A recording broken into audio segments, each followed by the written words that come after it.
திருச்சிற்றம்பலம். ஸ்ரீ பரஞ்சோதி முனிவர் அருளிய திருவிளையாடல் புராணம் பாகம் 275. திரு ஆலவாய் காண்டம். வாதவூர் அடிகளுக்கு உபதேசித்த படலம் பகுதி 18. திரு வாதவூர் அடிகள் பெருமானின் நிலைமையினை ஸ்ரீ பரஞ்சோதி முனிவர் விளக்குகின்றார். அவர் எப்பொழுது ஞானாச்சாரியர் வருவார் என்று எதிர்பார்த்து கொண்டிருக்கின்றார் திரு வாதவூர் அடிகள் பெருமான். அதோடு மட்டுமல்ல, இந்த உலகத்தின் உயிர்களையெல்லாம் பார்க்கின்றார். கொடிய இருவினைகள் என்கின்ற கன்ம மலம், அது காரணமாக வருகின்ற சரீரம், இந்த சரீரத்திலே ஒரு சிறையில் அகப்பட்டு கிடப்பது போல இந்த உயிர் பிறக்கின்றது, இறக்கின்றது, இவ்வாறு உழல்கின்றது. இவ்வாறு பிறந்து இறந்து உழலும் ஆன்ம கோடிகளையெல்லாம் திரு வாதவூரடிகள் உற்று நோக்குகின்றார். மாயா காரியமாகிய இந்த பிரபஞ்ச வாழ்வில் ஒரு பிரயோஜனமும் இல்லை என்று இந்த உலக மக்களுக்கு எடுத்துச் சொல்ல வேண்டும் என்ற திருவருள் ஆக்ஞையினாலே இந்த உண்மையை தாம் உணர்ந்தார் திரு வாதவூரடிகள் பெருமான். அப்படி மாயா காரியமாகிய இந்த பிரபஞ்ச வாழ்வில் ஒரு பிரயோஜனமும் இல்லை என்று தெளிந்து, இப்பிரபஞ்ச பற்றை இந்த உயிர்களெல்லாம் என்று நீக்கிக் கொள்ளும் என்ற சிந்தனையோடு அது அகச்சிந்தனையாக இருக்க, ஆனால் அதே நேரம் வெளியே புற உலகிலே அரிமர்தன பாண்டியன் வழங்கிய அந்த பொறுப்பான ராஜநீதியையும் வெளியே நடத்தி வருகின்றார். ஆனால் உள்ளே எப்பொழுது ஞான குருபரன் வருவார் என்று காத்து கொண்டு தாகத்தோடு இருக்கின்றார் திரு வாதவூரடிகள் பெருமான். ஒரு நாடகத்திலே நடிப்பவர், கூத்து ஒன்றிலே வேஷம் ஏற்று ஆடுபவர், தங்களது உண்மை தன்மை என்பது வேறு, ஆனால் தாங்கள் ஏற்றுக்கொண்ட கோலம் வேறு, வேஷம் வேறு என்று நடிப்பது போல திரு வாதவூரடிகள் பெருமானும் அகத்திலே ஞானாசிரியரை, ஞான குருபரனை எதிர்பார்த்து கொண்டு இருக்கின்ற அதே வேளையில் வெளியே அரிமர்தன பாண்டியனார் கொடுத்த ராஜநீதியையும் நடத்தி கொண்டு வருகின்றார். தம் அரசன் தமக்கு கொடுத்த அந்த முதன் மந்திரி என்கின்ற ராஜநீதியை நடத்துகின்ற பணியினை எந்த ஒரு பற்றும் இன்றி அதே நேரம் மிக நன்றாக நடத்தி கொண்டு இருக்கின்றார். இந்த உயிரானது மித்யா ஞானத்தை உடைய மனம் காரணமாக பல உடம்புகளோடு கூடி பிறந்து மீள இறந்துவிடும் என்று இந்த உண்மையை, இந்த ஆன்ம விசாரத்தை திரு வாதவூரடிகள் மேற்கொண்டு இந்த உலகத்து உயிர்கள் பால் கருணை கொள்கின்றார். உயிர்கள் அகங்கார மமக்காரங்களாகிய தத்போத முனைப்போடு இப்படி பிறந்து இறந்து உழல்வதை பார்க்கின்றார். எனவே கொடிய வெயிலில் சூடுபட்டு வருந்தினவர்கள் விருட்சத்தின் நிழலை விரும்புவது போல பிறப்பு, இறப்பு, பிணி, மூப்பு முதலிய துன்பங்களுக்கெல்லாம் அஞ்சினவர்கள் மானையும் மழுவையும் தாங்குகின்ற சிவபெருமானிடத்து பேரன்பு கொள்வார்கள். ஏனென்றால் இந்த பிரபஞ்சம் என்பது மாயா காரியம், அது நிலைத்த தன்மை உடையது அன்று. நீர்க்குமிழி போன்றது, காணல் நீர் போன்றது, கனவு போன்றது என்றெல்லாம் உணர்ந்த ஒரு ஆன்மா உண்மையில் எப்போதும் ஆனந்தத்தை தருகின்ற, நித்தியானந்தத்தை தருகின்ற இடம் எது என்று தேடுவார்கள். அப்படி தேடுபவர்களுக்கு புகலிடமாக இருப்பது சிவபெருமானிடம் கொண்ட பேரன்பு, சிவபெருமானின் திருவடி. ஏனென்றால் அவரே நித்தியர், அவரே பேர் இன்ப வடிவினர். அப்படி பேரின்ப வடிவமாக இருப்பவர்தான், பேரின்ப கணமாக இருப்பவர்தான் மற்றவர்களுக்கு பேரின்பத்தை கொடுக்க முடியும். அவர் ஒரு துக்கமும் ஒரு மலமும் ஒரு அழுக்கும் இல்லாதவர். அப்படிப்பட்ட ஒருவர்தான் மற்ற பசுக்களினுடைய அழுக்குகளை நீக்கும் வல்லமையும் உடையவர், அதற்குரிய கருணையும் உடையவர். எனவே கொடிய வெயிலில் சூடுபட்டு வருந்தினவர்கள் மரத்தின் நிழலை விரும்புவது போல பிறப்பு, இறப்பு, பிணி, மூப்புகளாகிய இந்த துன்பங்களுக்கு அஞ்சியவர்கள் சிவபெருமானின் திருவடியை நாடுவார்கள். நிழல் அருமை வெயில் தனில், ஈசன் கழல் அருமை இன்னலிலே காண் என்பது ஒரு முதுமொழி. ஈசனின் கழல் திருவடிகளின் அருமை அது இன்னலில், துன்பத்திலே அதனை நாம் அந்த அருமையை கண்டு கொள்ள முடியும். அப்படி சிவபெருமானின் திருவடியை சென்று சேர வேண்டும் என்றால் ஞான குருபரன் ஞானாச்சாரியர் மூலமாகத்தான் அப்பெருமானை பற்ற முடியும். எனவே வஞ்சனையில்லாத பெரிய அன்பினுக்கு எளிவந்து அருளும் கிருபாமூர்த்தியாகிய ஞானாசிரியர் ஞான குருவினுடைய திருவருள் என்கின்ற புனை இல்லாமல் இந்த கொடிய வெய்ய பாசம் என்கின்ற கடலை நிச்சயமாக யாராலும் கடக்க முடியாது. ஞானாசிரியரின் திருவடி என்கின்ற தெப்பம், புனை அல்லது படகு, அதை கொண்டுதான் இந்த பவ சாகரத்தை, சம்சார சாகரத்தை ஒருவர் கடக்க முடியும். ஞானாசிரியரினுடைய திருவருள் இன்றி இந்த சம்சார சாகரத்தை கடப்பேன் என்று ஒருவர் சொல்வார் என்றால், எந்த ஒரு கப்பலும் படகும் இல்லாமல் பெரிய இந்த கடலினை கையால் நான் நீந்தி கரை சேருவேன் என்று சொல்வதற்குச் சமம் ஞானாசிரியரினுடைய திருவடி இல்லாமல் பிறவிக்கடலை கடப்பேன் என்று சொல்வது. வேதங்கள் என்கின்ற சாஸ்திரங்கள் கூறுகின்ற முடிந்த முடிவு என்பது மோக்ஷம், முக்தி, வீடு பேறு, பரவாழ்வு. ஆனால் வேதாந்தங்கள் ஆகிய உபனிஷத்துக்கள் கூறுகின்ற இந்த முக்தியை பற்றி, அதன் உண்மைத்தன்மையை உள்ளபடியே ஒருவர் உணர்ந்து கொள்வதற்கு குருவருள் என்பது மிக மிக முக்கியமான விஷயம். குருவருள் அன்றி உபனிஷத்துக்களின் உண்மை பொருளை தெரிந்து கொள்வது சாத்தியமே இல்லை. இது பற்றியே எம்பிரான் திருமூலதேவநாயனார் திருமந்திரத்திலே அருளுகின்றார்.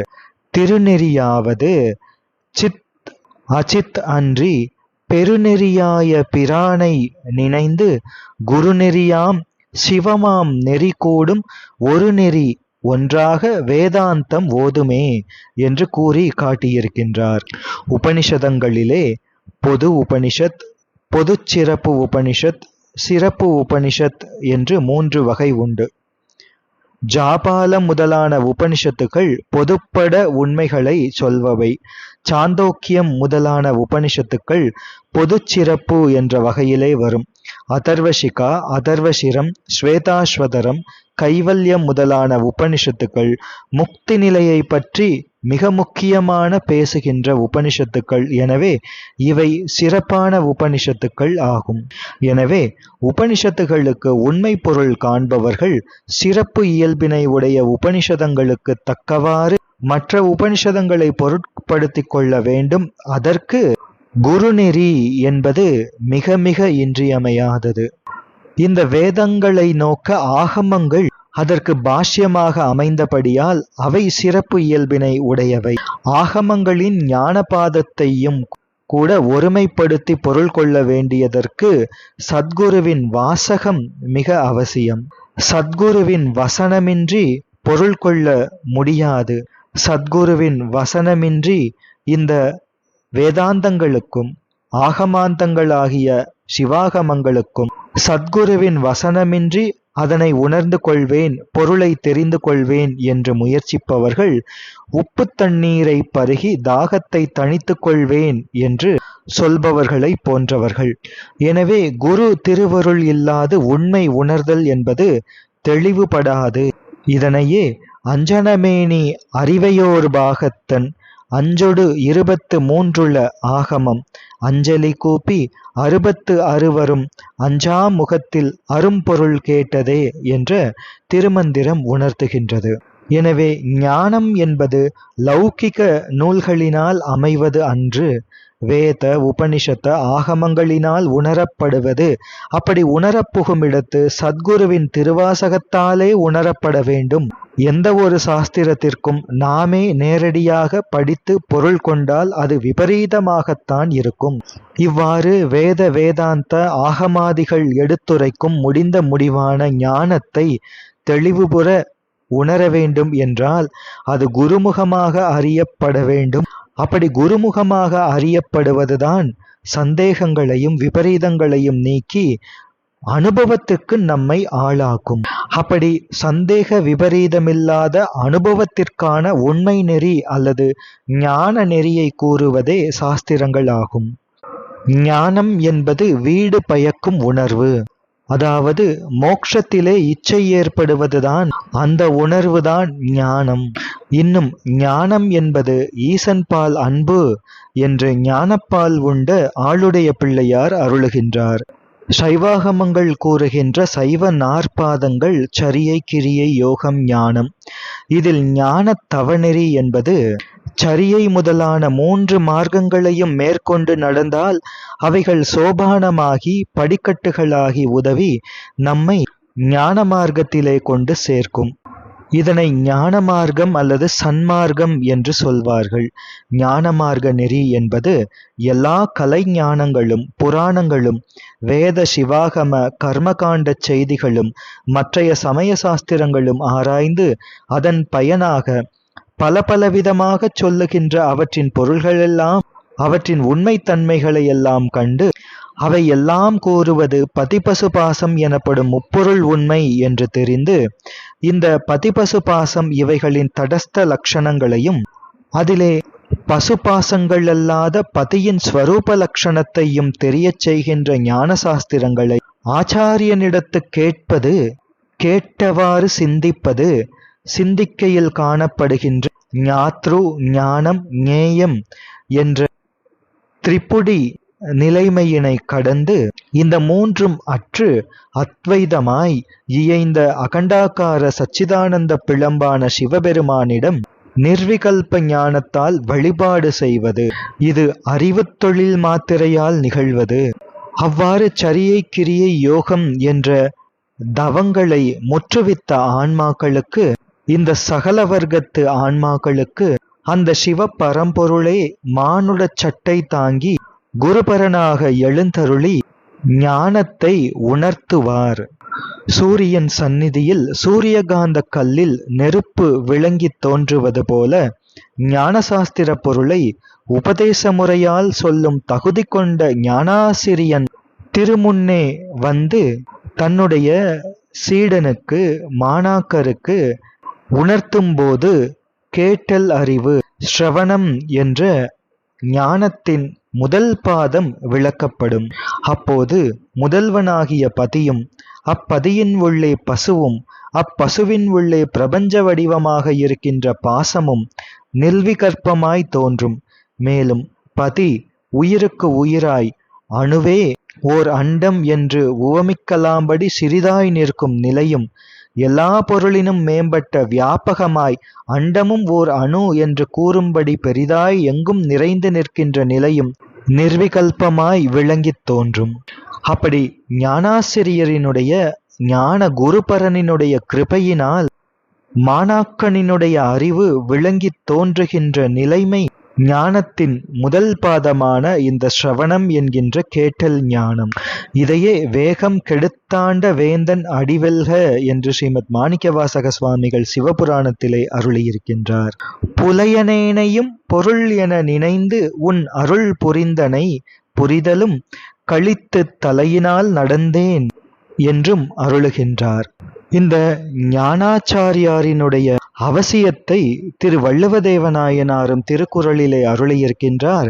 கற்று ஈண்டு மெய்ப்பொருள் கண்டார் தலைப்படுவர் மற்ற ஈண்டு வாரா நெறி என்று மெய்யுணர்தல் அதிகாரத்திலே அருளியிருக்கின்றார். இதற்கு பரிமேலழகர் உரை எழுதுகின்றார். ஈண்டு கற்று மெய்ப்பொருள் கண்டார். இம்மக்கட்பிறப்பின் கண்ணே உபதேச மொழிகளை அனுபவம் உடைய தேசிகர்பால் கேட்டு அதனால் மெய்ப்பொருளை உணர்ந்தவர். மற்ற ஈண்டு வாரா நெறி தலைப்படுவர். மீண்டும் இந்த பிறப்பின் கண் வாராத நெறியை எய்துவர் என்று இதற்கு பொருள் அருளுகின்றார். எனவே இங்கே கற்று, கல்வி, கற்று என்பதற்கு பரிமேலழகர் அனுபவம் வாய்ந்த தேசிகர்பால் உபதேச மொழிகளை கேட்டு என்று அருளுகின்றார். கற்று என்றதனால் பலர் பக்கமும் பலகாலும் பயிலுதலும், ஈண்டு என்பதனால் வீடு வேறு, அதாவது முக்திக்குரிய மக்கட்பிறப்பினது பெறுதற்கு அருமையும் இங்கே கூறப்படுகின்றது. ஈண்டு வாரா நெறி என்பது வீட்டு நெறி. வீடு என்பது மோட்சம். அந்த மோட்சத்துக்கு நிமித்த காரணமாகிய முதல் பொருளை உணர்வதற்கு உபாயம் என்று பரிமேலழகர் இந்த குறளுக்கு உரை எழுதுகின்றார். இவ்வாறு ஞான குருபரன் என்று வருவார் என்று திரு வாதவூரடிகள் எதிர்பார்த்து காத்துக் கொண்டிருக்கின்றார். தொடர்ந்து சிந்திப்போம். திருச்சிற்றம்பலம்.